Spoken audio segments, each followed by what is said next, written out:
We must stop copyright infringement in wrestling. I'm the new Undertaker. I'm the new Goldberg. I'm the new Shawn Michaels. We're all Rey Mysterio. And now we just got the worst copyright infringement of all time. Look at Drew McIntyre. Drew McInFART. Drew McInFART? My man is stealing Natalya's gimmick. I've heard Natalya was very angry about it. The whole locker room smelled like shit. I'll say though, the new gimmick, McInFART, is pretty relatable because from time to time I McInFART myself. Drew McInFART. Yeah, so I don't really have a lot to say about this episode of Monday Night Raw. All I gotta say, it almost made sense. It almost finally made sense why we're having Survivor Series, Raw vs. SmackDown matches. My biggest complaint was that what they're fighting for. What's the point? Give them championship opportunities. Let them book shows. Give them candy.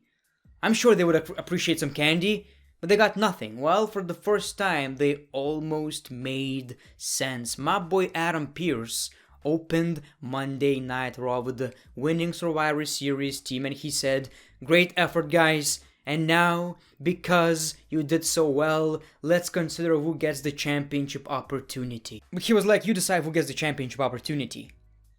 That doesn't make a lot of sense. And of course, everyone is arguing, nobody gets along, and that's pretty understandable. All of them won the championship opportunity, except the stupid idiot Riddle. You know, this whole nickname thing, Matt Riddle is just not for me.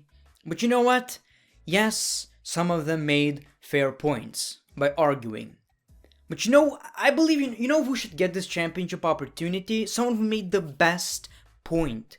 You know, very smart. If I want to get the championship opportunity, I better attack the man who offers it. You're gonna get these hands. Strowman is a very smart man. If I attack you, if I disrespect you, will you give me the championship opportunity? Well, yeah, look at the man's head. I don't think he's gonna be happy. He says Braun Strowman is gonna get punished. And then we saw people like Randy Orton wanting opportunities, Bobby Lashley. So Adam Pearce is basically confused and he says, you know what? Tonight, we're gonna do something different.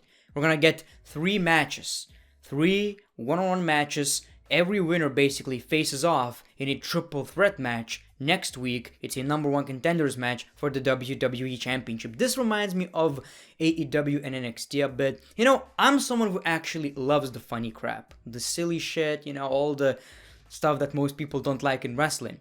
But sometimes you just kind of need things to make a bit more sense. So finally we got number 1 contenders matches, people actually trying to earn opportunities. What doesn't make sense is that they almost made more sense by giving the opportunities to people who actually won the match at Survivor Series. So yeah, I mean, it's better than nothing. I still appreciate that because you know what's special about these kind of Raws? When we get long important matches, we don't get as much filler. The show kind of feels shorter and I really like that. So we got the Raw Tag Team Titles match, the Hurt Business versus the New Day. That was actually a pretty decent match. I actually thought the Hurt Business are about to win the Tag Team Championships, but they got counted out, both teams actually.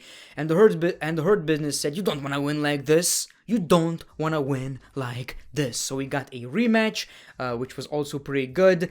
But of course, the New Day won the match and retained the Tag Team Championships. Fair enough, but I hope in the future we will see the Hurt Business as Tag Team Champions because they're great. I like them. That's reason number 1. So we got the first number 1 contenders match, a qualifying match, Riddle versus Sheamus. Now, I'm not a big fan of Riddle, you guys know that, you know? I'm not the biggest fan of Riddle, but this was a very physical match, very entertaining, quite long, and honestly felt like a major number 1 contenders match. This was, in my opinion at least, a pay-per-view level match. Really enjoyed this one. Sheamus is just, man, very underrated still. It's also crazy how this man didn't age at all in 10 years. Unfortunately though, Riddle wins the match, you know, with a roll-up I think or something. Which is, I get it, you know, but as a big fan of Sheamus, I'm a bit disappointed. Asuka decided to give Lana a women's championship match, so we got the match. Yeah, you know, Lana is not the best in the ring. I don't have a problem with it, just saying. Of course, we got Nia Jax and Shayna Baszler. This basically turned into a tag team match in which Lana actually helped, and they won the match. The babyface team won. Asuka is on a roll. I didn't say Raw was great. I just said it felt shorter, which is good. Never said it was great. Never. Riddle pitches a pizza flavored yogurt or brogurt to MVP. Yeah. The second qualifying match was Keith Lee versus Bobby Lashley. Felt big in all ways. Again, another longer match, an important match. So this flew by as well. But of course, WWE are protecting both. So basically, once Keith Lee was about to win, we got MVP, and Keith Lee won, but by a disqualification, which doesn't really make sense. So look, if I'm a manager of a wrestler, and my friend, tag team partner, faction member, whatever, is about to lose, I want him to win, right? So why didn't he attack Bobby Lashley instead? You know, a little slap. You won the match, buddy. Here you go, championship opportunity. That would make a bit more sense. Just, I don't know, just my opinion. We got Alexa Bliss versus Nikki Cross. Of course, Alexa is acting crazy, but then she was like, I'm sorry. This actually looked nice. So Alexa Bliss wins, and that's basically it. And in the main event, we got the third match. It was Randy Orton versus AJ Styles. A WrestleMania-worthy match. As a matter of fact, we already got that at WrestleMania. Very good. By the way, Randy looks exactly the way he looked in 2013 with his new haircut. So this was a nice match. We also got this pretty cool moment of The Fiend basically staring at Randy Orton. And surprisingly, AJ Styles won the match. So AJ is gonna be in that triple threat match. You know, Randy Orton, it seems like, is not gonna face Drew McIntyre for the championship right now. So it's gonna be The Fiend versus Randy Orton. That is a rivalry I really want to see because the story is already there. You know, he burned his house. Big dick Randy Orton, just, you know, being a typical dick. Just Randy being Randy. Burned a few houses, you know. Can you blame the guy? It's just Randy. Yeah, The Fiend has a reason to face Randy Orton. And let's be fair, as great as Drew McIntyre versus Randy Orton was, we don't want to see that anymore, right? Another question is, who's gonna face Drew McIntyre?